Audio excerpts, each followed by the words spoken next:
Okay, we're continuing here in the Orchos Yosher and the SIMCHA shel mitzvah, the joy that a person should achieve when performing mitzvahs. And he says today a beautiful idea. Va'in shel simcha b'mitzvahu. What is the whole concept, the whole reason why a person should be happy when they do mitzvahs? It's a lot of effort, it's a lot of work, takes up a lot of time. Sometimes it costs a lot of money. Sometimes it's not very convenient. You have a lot of other things you'd like to do. And yet, we're learning over here that one of the biggest miles, one of the greatest things that you can do in the mitzvahs itself is to be b'simcha, is to be with joy. So what is the pshat? So he brings, K'moshekasa b'sefer charedim. The sefer charedim says, Sham, k'medu meshuloshan chazal, v'ayim mezoyer, writes different places you'll find the same idea. The chol mitzvah shetizdamin lo, every single mitzvah that comes your way, not just once in a while, says the Orchos Yosher, every single mitzvah that comes your way, doiroina hu the shadir le'HaKadosh Baruch Hu. Every mitzvah that a person receives is a gift that HaKadosh Baruch Hu has sent to you. It's a gift that HaKadosh Baruch Hu sent right to you. It is wrapped with a card on it that says, I love you from the Ribono Shel Olam. It's a special present, a special gift that he's sending just to you. Therefore, if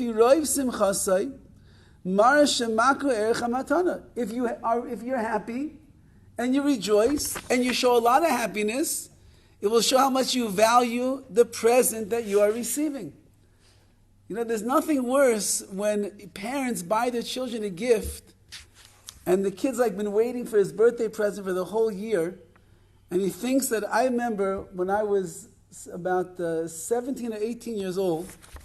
So when I turned 16, I received a 1973 Buick station wagon, yellow with wood paneling on the side. That was my first car.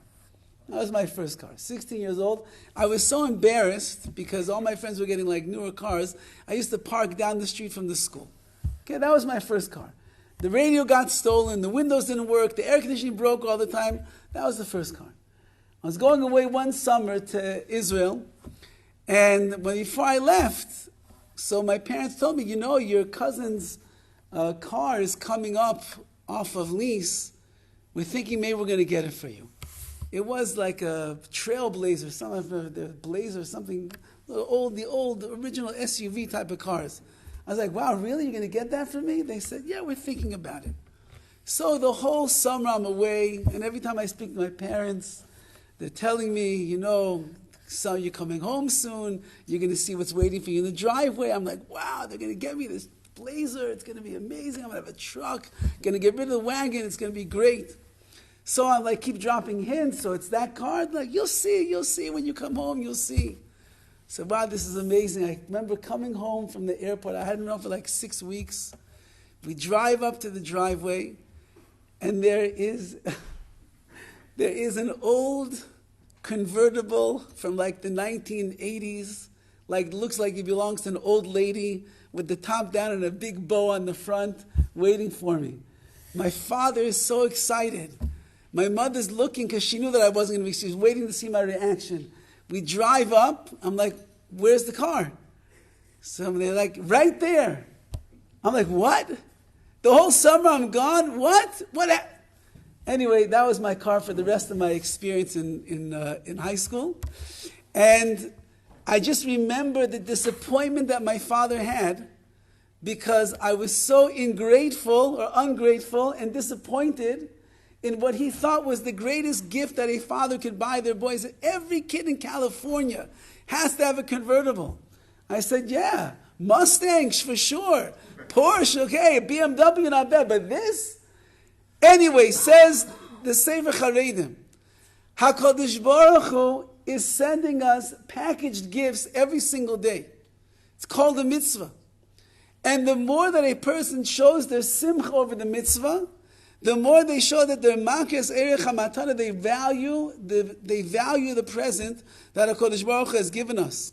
The shechavi beina matanasa shel HaKadosh Baruch Hu, that the present that Hashem has given is chaviv, is beloved to me. V'sameich, and I rejoice in it.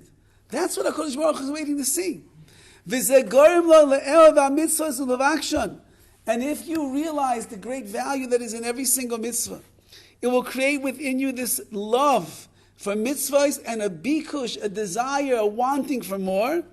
Ulechein scharo kafel, then your reward is going to be double.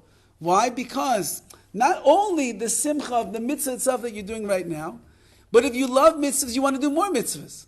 So the more mitzvahs that you do, the greater the reward is going to be. Says the Sefer Charedim, that's why a person has to love mitzvahs so much.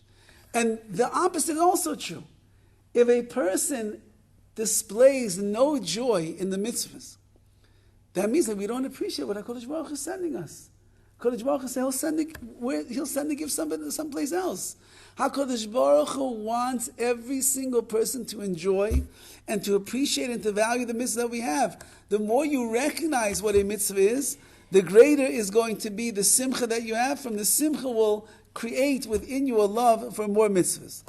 Kosav Chavetz Chaim Zal b'Maimer Torah, or the Chavetz Chaim writes in one of his Sfarim, a person must make efforts to fulfill all 613 mitzvahs. Even those that are not so common to do.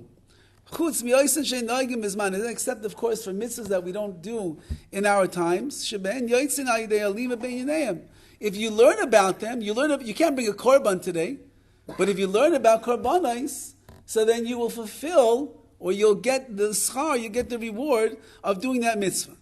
Now, why should a person run after and try to do all the mitzvahs they possibly can? Because they will be misaken, they will fix up their nefesh, their soul, and the 248 avar of their limbs for the world to come. Every single limb that a person has corresponds to one of the mitzvahs in the Torah. If a person doesn't do the mitzvah that corresponds to that particular aver, that particular limb, so what will happen to them? Yishayer Balmum Liasi Lava, they will remain a blemished spiritual individual in the world to come. If Lamashal, for example, giving tzedakah is the tikkun for the hand, and a person holds the hand back from giving tzedakah, but it's talking about the ruchnius of the hand, so that means that when you leave this world and go into the world to come, so then you're going to be a balmum, you'll be a blemished person. If the ears were made for listening to Divrei Torah, and our ears don't hear enough Divrei Torah, so then we'll have blemished ears in the world to come. And so on and so forth, every single one of the mitzvahs that there are. And therefore he writes, Makor HaChaim Kedusha Rav Chaim Vital. Fine, this is a Kabbalistic source. Anyway, we have much more to learn about over here in the Simcha Shal Mitzvah, but the bottom line is, it's a gift, and if you don't show that you appreciate the gift, then HaKadosh Baruch Hu says, I'm giving you the greatest thing in the world, how could you not? And if you do appreciate it, you do more mitzvahs, and secondly, you benefit, because you are being misaken, you are correcting and fixing yourself up, so that your body in spirit and in soul will be shalom, will be complete in this world and the world to come, and you won't be a balmum chalida, your person won't be lacking and be blemished when they come to greet the Rebbeinu Shalom.